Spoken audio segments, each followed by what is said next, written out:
Hello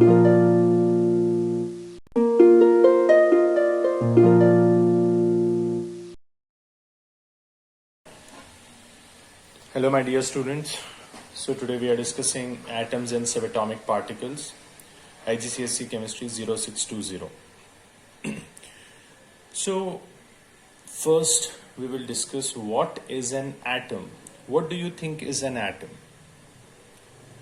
Atom, you might have heard of that each and every matter is made up of small particles. Okay, that was the definition we have seen in grade 7.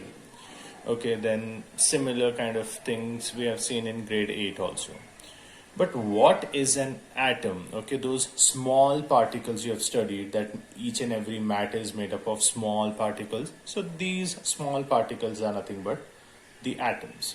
Okay, so every element, okay, every element you consider, let it be hydrogen, helium, lithium, beryllium, boron, any of the metal like iron, copper, silver, gold, each and everything is made up of those small particles called atom. Okay, so what is an atom actually? Atom is basically a very small particle which is basically you cannot see it with your naked eyes. Okay, it's so small. Okay, so this atom is the smallest uncharged particle that can take part in the chemical reaction. This is the small particle, or very small particle. We can say the smallest one, or there is another very important term we use. Actually, that's the meaning of atom. Atom is indivisible. Okay, the word atom is indivisible. So what's an atom? It is a very small particle, or we can say smallest particle, uncharged particle. Uncharged means it doesn't carry any charge. Okay, it is neither positive nor negative. Okay, basically it has no charge. I will discuss this in the video, how no charge and all. Then this is chemically, you can consider it as the smallest particle, because anything after that will not react to form a product in a chemical reaction. This atom is the smallest thing which will react in the chemical reaction. It takes part in the chemical reaction and forms a product. But still, we have something to see inside the atom. Okay, atom, if we just go inside it, okay, we can get to see some other things inside it. And these things are known as subatomic particles. Okay, so these things are known as subatomic particles. So what do you think are the subatomic particles? Okay, by definition you can understand these are the particles which are present inside the atom. Okay, but what are these subatomic particles? So we will see that there are 3 subatomic particles. Can you guys name them? Okay, it's not very difficult. Maybe right now you don't know, but you might have heard it before in some other topic or something like that. Okay, so we can say that subatomic particles are, okay, subatomic particles are protons, neutrons and electrons. So these are the subatomic particles. Okay, they are present inside an atom. Okay, so if there's an atom and we have protons, electrons and neutrons inside it. Okay, now inside the atom also they have their specific locations. Okay, it's not like generally you'll find atoms somewhere, electrons somewhere, protons and neutrons. No, they have their specific locations. Okay, so inside an atom, okay, so I'll just give you a small representation. Say this is an atom. Okay, inside the atom at the center there is what? There is nucleus. Okay, and this nucleus has protons and neutrons. So basically protons and neutrons are present in the nucleus, And what about electrons now? Where do the electron residing? What do you think? Okay, electron is revolving around, or you can say orbiting around the nucleus. Okay, this is nucleus, and these are the pathways, okay, called orbits, in which electrons are continuously moving around the nucleus. Okay, so most of the mass of an atom is in the nucleus because it contains protons and neutrons.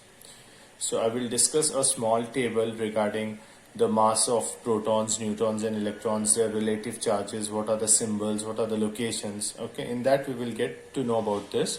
Okay, so but I'll just tell you this over here, that you have nucleus in the center and electrons are around the nucleus, orbiting around the nucleus. Okay, so the position of protons and neutrons are in the nucleus, and electrons are orbiting around the nucleus.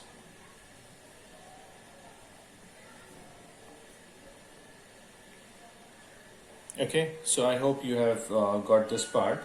Now I will just take a small example of one of the element, okay, and I will discuss how do we what are the protons, what are the neutrons, and what are their numbers. Okay, and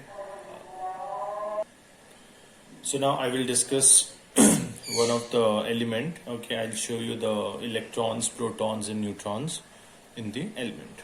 Okay, so I'll just take one example. Lithium.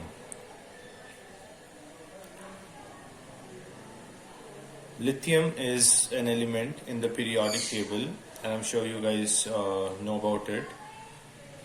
The atomic number of lithium is 3. Okay, it comes after hydrogen, helium, and then the third is lithium.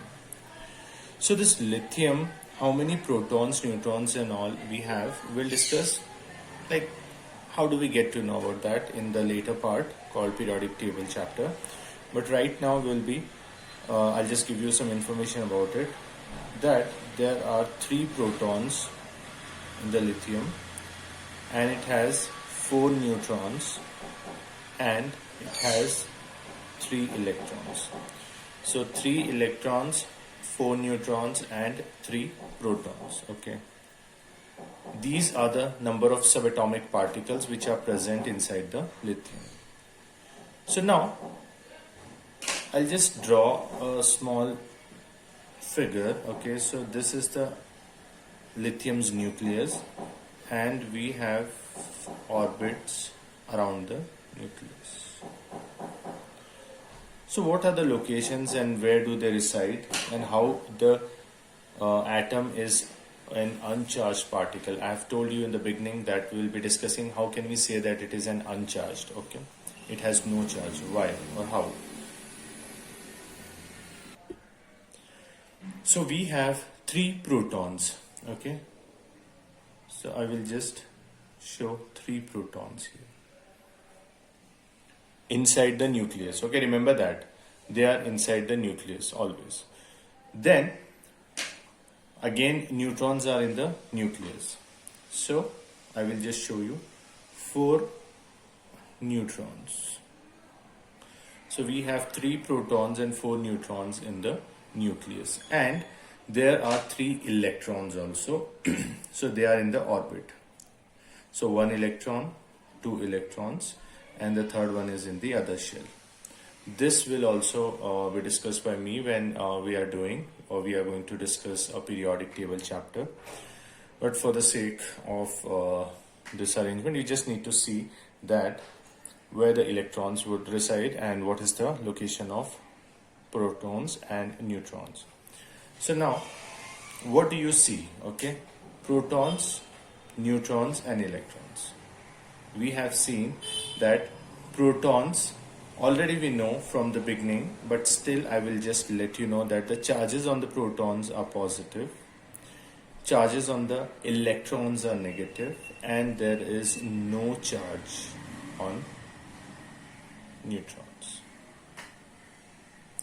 Now I will discuss how the atom is an uncharged species. So here we have 3 protons. So each proton carry one positive charge.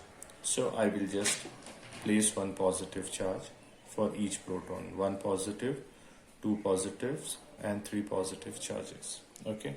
So for protons, 3 positive charges I have placed. Now how many electrons do we have here?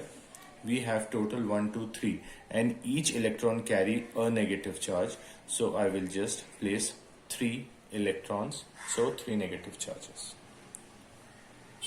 Now you know it's a very basic thing that each and every positive and negative charge will get cancelled, or charges, opposite charges will cancel each other. So if all these 3 charges are cancelled, then what is the net charge? Net charge is 0. And if there is no charge, then this atom is considered as what kind of atom? A neutral atom. Uncharged, or you can say neutral. Both are same. Okay? Neutral atom or uncharged atom.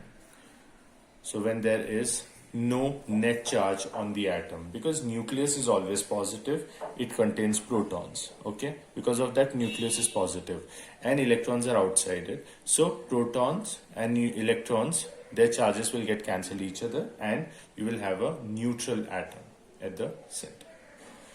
Okay? This is about subatomic particles, and now I'll just give you a small table of subatomic particles where we will be discussing their symbols, charges, masses and all. So I'll just give you the small table of it. So now we are seeing the table regarding subatomic particles, their symbols, relative mass, relative charges and location. Okay. So first, say proton, and I'm sure you guys know most of the things.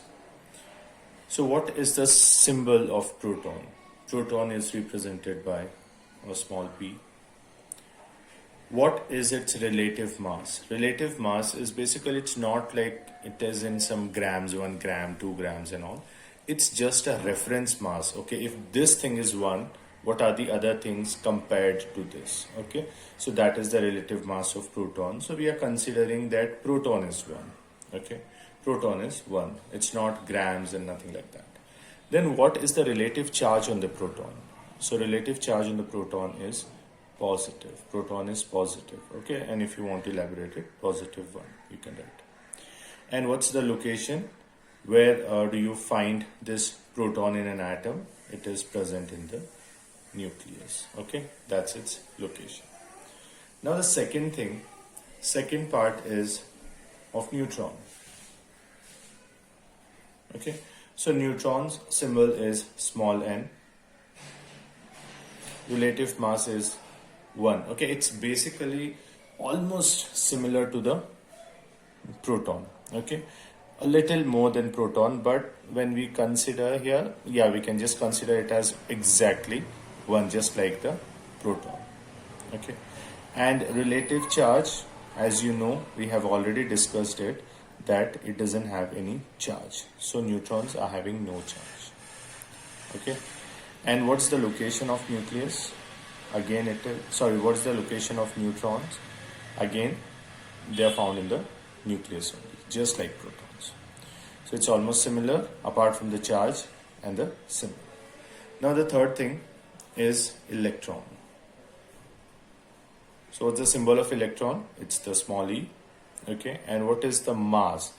Now this is very important. You need to remember this number, 0.00054, and you can just figure it out that how small this mass is compared to protons and neutrons. So basically an atom has mass of protons and neutrons only. Electrons' mass is so less compared to protons and neutrons that we can even neglect it. Okay, we don't even consider it. We will just ignore that mass. You see, this is a whole number 1, and these are, see, 1, 2, 3, 4, 5 decimal place number. It is such a small number that can be ignored. Okay, so we are not including it in the atomic masses and all. Then what's the relative charge? It's negative, and still if you want to elaborate it, you can write it as -1. Okay, and the location, if these two things are found in the nucleus, the third electron is definitely in the orbit. Okay, it is revolving around the nucleus, you can say, or it is in the orbit of the nucleus. So this table is very important, basically, like for 3 marks. Okay, you get a table like this in the examination, and few things are mentioned: protons, neutrons, and charges, and many things should be blank over there. So you need to fill the blanks and you will get 3 marks, and sometimes it's for 4 marks as well, but most of the time you get this question for 3 marks. It's important. Mark it and prepare for the exams. Okay, so I hope you have understood everything about atom and what's there inside the atom, all the subatomic particles, their charges, location, masses, and symbols. Okay, so now the next class we'll be discussing isotopes and what are the atomic number, masses, atomic masses, we can say, and how do you find number of neutrons. Again, that is a very important question. How do you find the number of neutrons? And in the the things will change when you find number of neutrons, electrons, and protons in neutral atom as well as in the charged atom. So all of these we will be discussing in the next video, and that's all for today. Thank you so much, guys.